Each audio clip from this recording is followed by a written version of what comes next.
Le président nouvellement élu du Faso dit merci aux autorités religieuses pour leur implication dans la réussite des élections de dimanche dernier. Roch-Marc Christian Kaboré leur a rendu visite aujourd'hui. Il a également reçu les félicitations du président de la CENI. Premier coup de pelle pour les travaux de construction de l'échangeur du Nord. L'ouvrage sera réalisé entre les barrages numéro 1 et numéro 2 à hauteur du pont de Bascuit. Son coût est estimé à 70 milliards de francs CFA. Inauguration prévue dans 36 mois. Et puis dans ce journal, on revient sur l'incident qui s'est produit dans la nuit du 2 au 3 sur l'axe d'Akola-Kombisiri. Les forces de l'ordre ont ouvert le feu sur un conducteur qui a refusé d'obtempérer à un barrage de sécurité. La police s'en est expliquée dans un instant la version de l'Union des conducteurs routiers. C'est le tout premier contact entre responsables russes et turcs depuis la destruction d'un bombardier russe par l'armée turque. Les ministres des Affaires étrangères des deux pays se sont rencontrés en Serbie. Sergei Lavrov s'est toutefois empressé de relativiser la portée de cette entrevue. Depuis l'incident, la Russie multiplie les accusations et les mesures de représailles économiques. Voilà pour la une de ce journal. Mesdames et messieurs, bonsoir et bienvenue. Roch-Marc Christian Kaboré rend visite aux autorités religieuses. Aujourd'hui, le président nouvellement élu est allé saluer l'implication de ses leaders dans la réussite des élections de dimanche dernier. Le futur président a également reçu les félicitations du président de la Commission électorale nationale indépendante, Salifou Belem, Draman Guéné. Périple de remerciements de Roch-Marc Christian Kaboré à l'endroit des leaders religieux. Première étape, ici au siège de la FME, Fédération des Églises et Missions Évangéliques. Un entretien à huis clos avec l'équipe de Samuel Yameogo. Le candidat victorieux à la présidentielle s'est rendu peu après au siège de la FAIB, Fédération des Associations Islamiques du Burkina. Ici aussi, c'est la même routine avec la délégation de El Hadj Adama Ninkema. De façon informelle, question d'une part de saluer l'action qu'ils ont toujours menée pour la paix sociale dans notre pays. Deuxièmement, de remercier également de toutes leurs prières qui ont fait en sorte qu'aujourd'hui au Burkina Faso, malgré toutes les péripéties que nous avons connues, l'élection présidentielle et législative, ces élections-là se sont bien déroulées. Entre les deux rencontres, Roch-Marc Christian Kaboré a reçu le président de la CENI au QG du MPP. Maître Barthélémy Kéré dit être venu féliciter le président élu. Nous avons tenu à venir saluer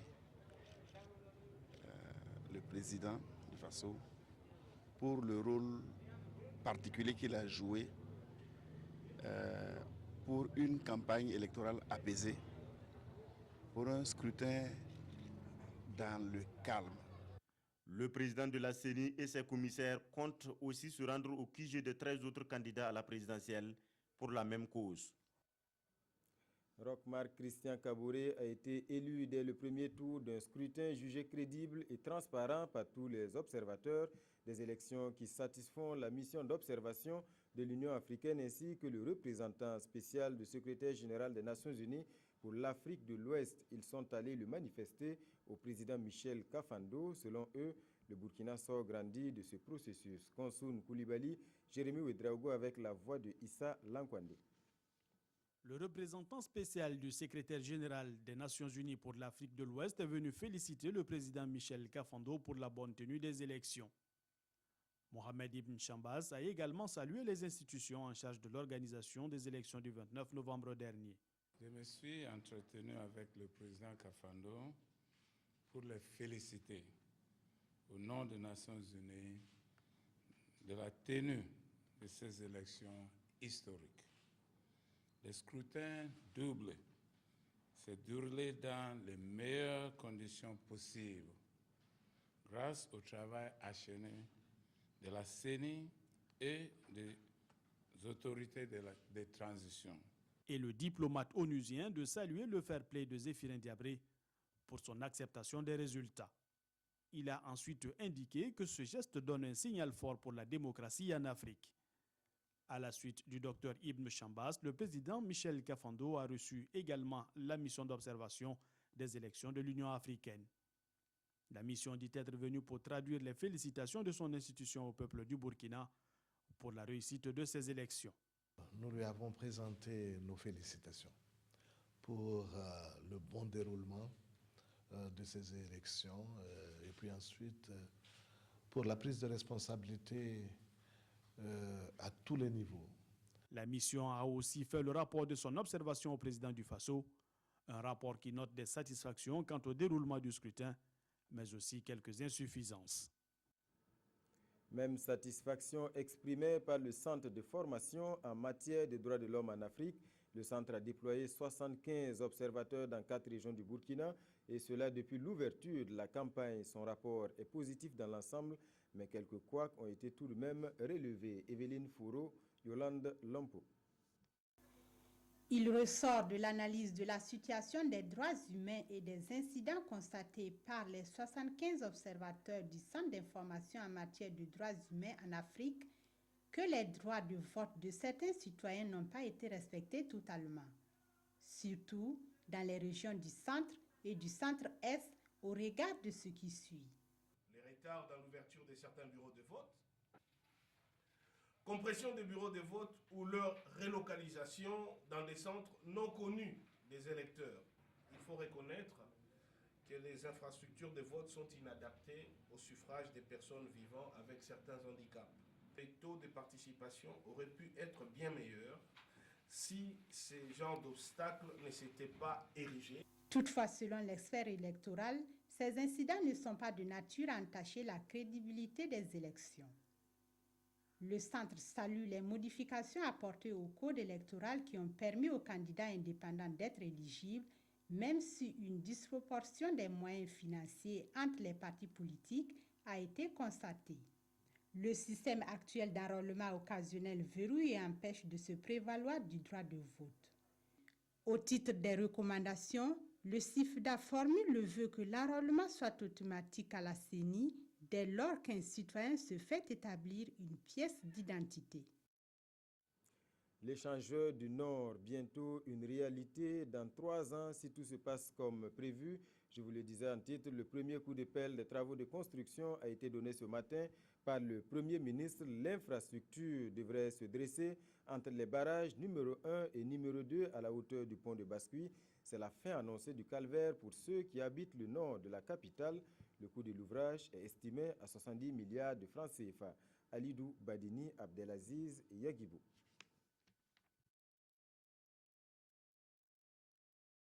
« 36 mois, c'est le délai imparti pour apporter une solution aux embouteillages qui se créent durant des heures et qui s'étalent sur des centaines de mètres sur l'avenue du Yatenga, notamment de part et d'autre du pont de Bascuit.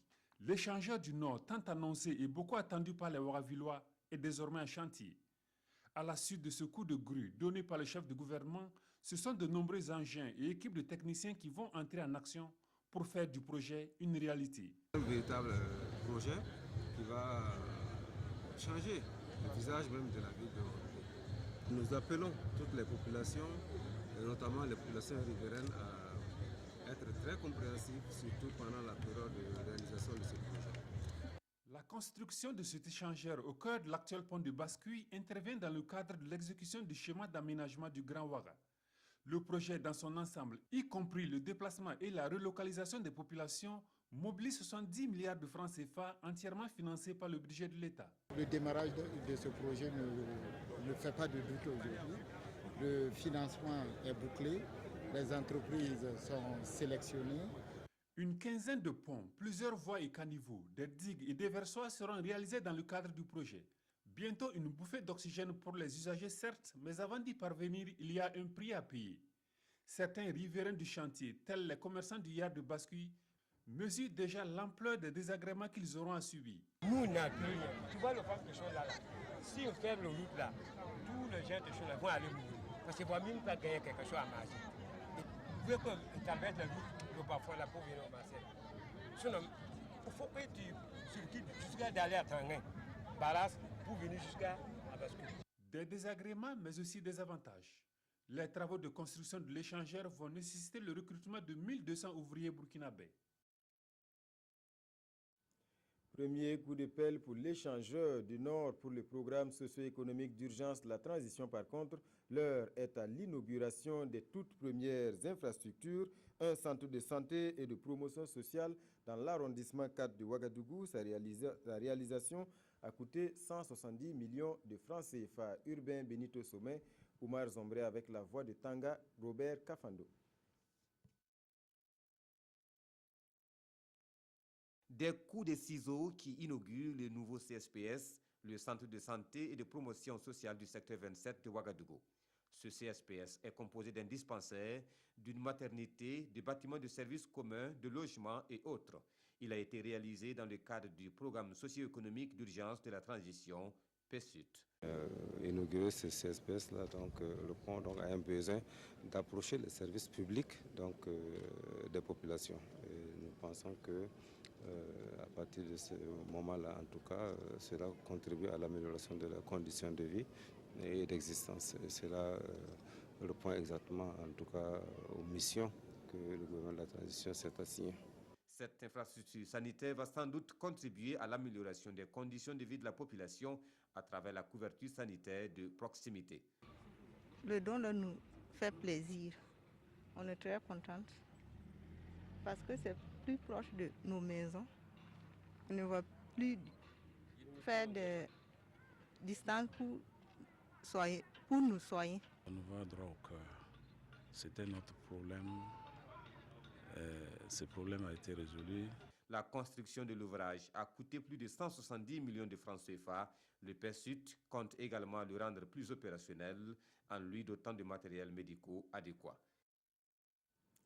Le 55e anniversaire de l'indépendance du Burkina, c'est dans une semaine. La commémoration aurait dû se tenir cette année à Kaya dans le centre-nord, mais le rendez-vous a été reporté à cause du grand retard consécutif à la situation sociopolitique au Burkina. Ce n'est qu'une partie remise, rassure le comité d'organisation. En lieu et place, une célébration beaucoup plus sobre à Ouagadougou. Explication Gérard Sommet, Touoboum, Evelyne Dabiré. Le gouvernement de la transition, après examen de la situation, a décidé de reporter à 2016 la célébration de la fête à Kaya. Ce qui fait que la commémoration dans la région du sud-ouest est reportée à 2017. Une décision prise en Conseil des ministres en octobre dernier pour plusieurs raisons que le comité d'organisation des festivités a décliné à la presse. Les principales raisons de cette décision sont essentiellement liées au retard constaté dans l'exécution des travaux. L'autre raison majeure du report, c'est de mettre en relation avec la tenue des élections couplées présidentielles et législatives, dont la sécurisation faisait appel à une mobilisation exceptionnelle des forces de défense et de sécurité. Aussi, pour ce 11 décembre, la célébration aura lieu dans la capitale Ouagadougou avec des manifestations dans les autres régions. Autre fait majeur, les conférences publiques sur le thème « Jeunesse et avenir du Burkina Faso » n'auront pas lieu. En plus, les festivités sont revues à la baisse. Elles se résument le 10 décembre à la décoration des blessés de l'insurrection populaire et du coup d'État manqué du 16 septembre dernier, et le 11 décembre à une parade, un concert et un tournoi de boxe. Tout ceci pour un coût d'environ 400 millions de francs CFA au lieu de 1,7 milliard de francs initialement arrêtés pour Kaya. L'incident s'est produit dans la nuit du 2 au 3 décembre dernier sur l'axe Dakola-Kombisiri. Un conducteur a refusé d'obtempérer à un contrôle de sécurité. Les forces de l'ordre ont ouvert le feu. La police s'en est expliquée hier. Aujourd'hui, l'Union des conducteurs routiers du Burkina nous livre sa version. Sie Dilareyen Mounirakere. L'Union des chauffeurs routiers du Burkina, UCRB, livre ici sa version des faits suite à l'incident survenu dans la nuit du 2 au 3 décembre dernier sur l'axe Dakola-Kombisiri. Un incident entre des policiers et un conducteur routier qui s'est soldé par une blessure par balle du conducteur. Il a marqué l'arrêt au niveau du contrôle de la police de Touessé. Les policiers lui réclamant les documents. Après avoir fait plus de 15 minutes en discussion, le chauffeur a essayé de prendre le chemin. Et que faisait la police à ce moment? Il a pris la barrière, il a jeté devant le camion. Et le chauffeur a enjambé la barrière et il est parti. C'est au niveau, à la rentrée de Kombisiri, le chauffeur a marqué l'arrêt et c'est là que sont venus les policiers. Et en voulant démarrer encore de plus, le chauffeur, la police a eu à rafaler sur ses pneus arrière. Le chauffeur a voulu maintenant faire l'arrêt obligatoire. C'est là un des policiers a enlevé son arme et tiré sur la cabine. Il y a une balle qui a atteint le chauffeur. L'UCRB déplore que la police soit arrivée à ce qu'elle qualifie d'extrême. Entre nous, chauffeurs routiers et police, il ne doit pas avoir utilisation d'armes en ce qui concerne le contrôle. Nous sommes concernés aussi à la sécurité nationale. Nous sommes partants, nous sommes prêts pour les accompagner. Les chauffeurs routiers ont depuis l'incident marqué l'arrêt au niveau des frontières du Burkina pour manifester leur mécontentement. Le président de l'UCRB les appelle à lever l'ancre et à vaquer à leurs occupations. Santé à présent, c'est le deuxième cancer le plus fréquent chez les femmes au Burkina, le cancer du col de l'utérus, avec un taux de décès de 27%. Le ministère de la Santé se lance dans l'expérimentation du vaccin contre cette maladie. Une phase de démonstration pour commencer. 2 districts sanitaires ont été retenus. Kadi Sanogo. Le cancer du col de l'utérus est un problème de santé publique.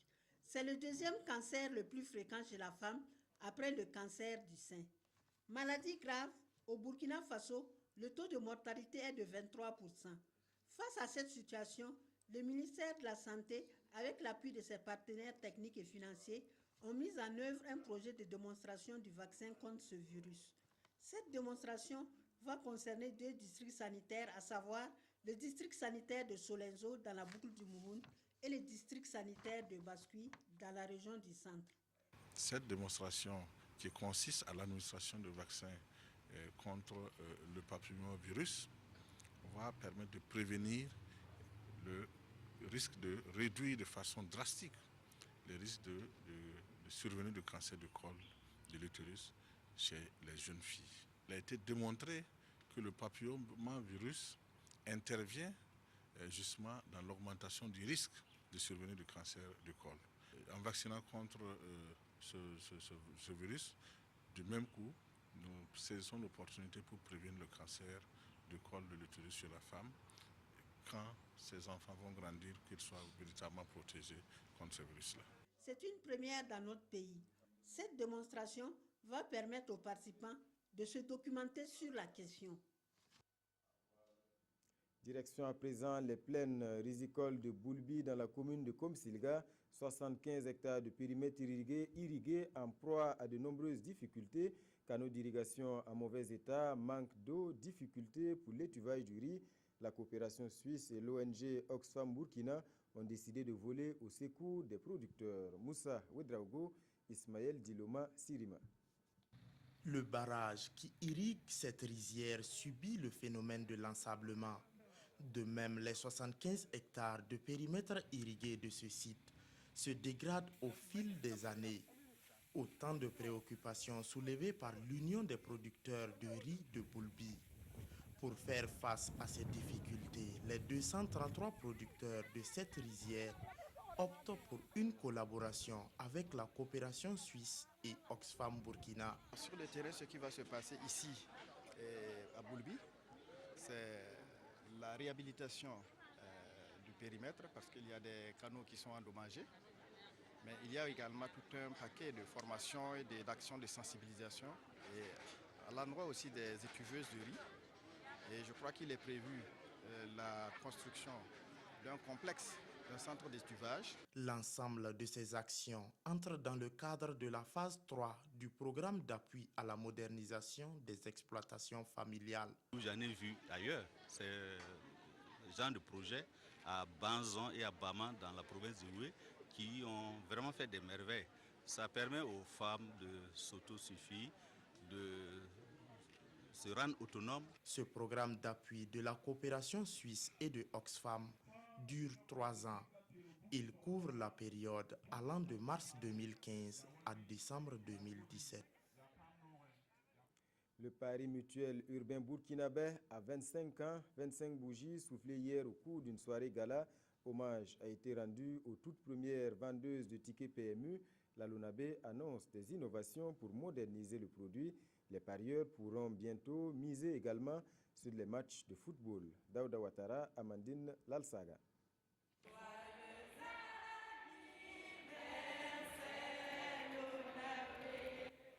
Un jubilé d'argent pour le pari mutuel urbain burkinabé. 25 ans après son lancement, le PMUB doit sa réussite à sa force de vente, foi des responsables de la LONABé. La nationale du jeu du hasard a donc voulu rendre hommage aux gérants de club PMU. Les toutes premières vendeuses de tickets se voient ainsi attribuer des attestations et une enveloppe de 50 000 francs CFA chacune. Vraiment, on les remercie. Pour une première fois, ils ont bien fait pour nous. Sinon, en 25 ans, c'est du jamais vu. En travaillant, toujours il y a des problèmes. Par exemple, souvent les machines qui se gâtent. Avec les parieurs aussi, souvent ça ne va pas. Des problèmes auxquels la direction générale promet de trouver solution en vue de moderniser davantage le PMUB. On a procédé au renouvellement du parc de l'appareil de production. Vous allez voir bientôt des appareils online qui jouent avec le réseau informatique, le réseau Internet comme on le dit. Autre innovation, bientôt on aura le pari sportif. C'est dans une ambiance festive que les agents et partenaires de la Loterie nationale du Burkina ont commémoré les 25 ans du PMUB. Des artistes musiciens tels Sanabob, Flobi et Mewa de la Côte d'Ivoire ont fait dans cette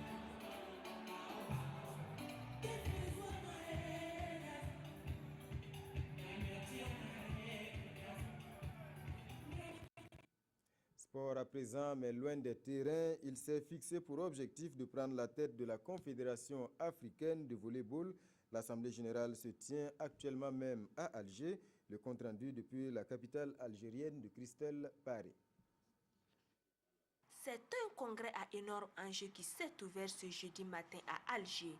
La capitale algérienne est depuis quelques jours the place to be des acteurs de la Confédération africaine de volleyball.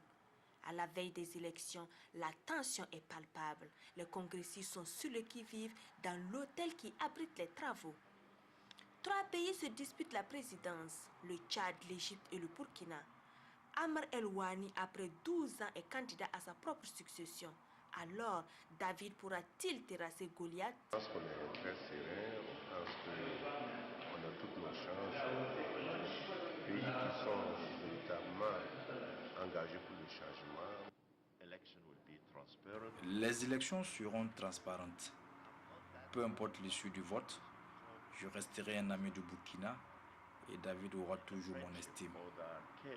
Le congrès est suivi de près par l'instance mondiale. Il devrait avoir le cœur sur l'Afrique, pas sur lui. C'est très important que le président pense collectivement en Afrique. Et après, lui. Outre la place de président, d'autres postes de commission sont aussi à pourvoir. Tous seront situés ce vendredi soir à l'issue des votes. Voilà, le ministre David Cabré a échoué dans son projet. Le vote a bien eu lieu. C'est le président sortant, l'Égyptien Amr El-Wani, qui est reconduit avec 33 voix contre 8 pour le ministre Cabré. Hors de chez nous, c'est le tout premier contact entre responsables russes et turcs depuis la destruction d'un bombardier russe par l'armée turque. Les ministres des Affaires étrangères des deux pays se sont rencontrés en Serbie en marge d'un sommet de l'Organisation pour la sécurité et la coopération en Europe. Sergei Lavrov s'est toutefois empressé de relativiser la portée de cette entrevue. Depuis l'incident, la Russie multiplie les accusations et les mesures de représailles économiques. Après les invectives, la rencontre officielle pour la première fois depuis la destruction d'un bombardier russe par l'aviation turque, les ministres des Affaires étrangères des deux pays se sont enfin parlé en tête-à-tête. La rencontre a eu lieu ce jeudi en marge du sommet de l'OSCE en Serbie, une rencontre aussitôt minimisée par le ministre russe. Nous avons rencontré le ministre turc à sa demande insistante, explique Sergei Lavrov, mais nous n'avons rien entendu de nouveau. Le ministre turc a simplement confirmé les déclarations qui ont été faites publiquement par le président et le premier ministre turc. Le ministre turc, de son côté, s'est montré un rien plus conciliant.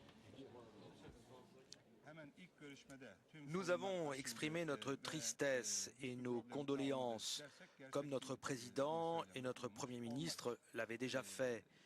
Et Sergueï Lavrov nous a remerciés pour notre aide. Maintenant, il est parfaitement normal que nous ayons des opinions divergentes dans une telle situation. Mais nous nous sommes expliqués de tout cela sincèrement et en toute vérité et très clairement. Quant à la réconciliation entre Vladimir Poutine et Recep Tayyip Erdogan, elle n'est pas encore à l'ordre du jour. Mercredi, Moscou a même accusé la famille du président turc de profiter de la contrebande de pétrole organisée par Daesh en Syrie.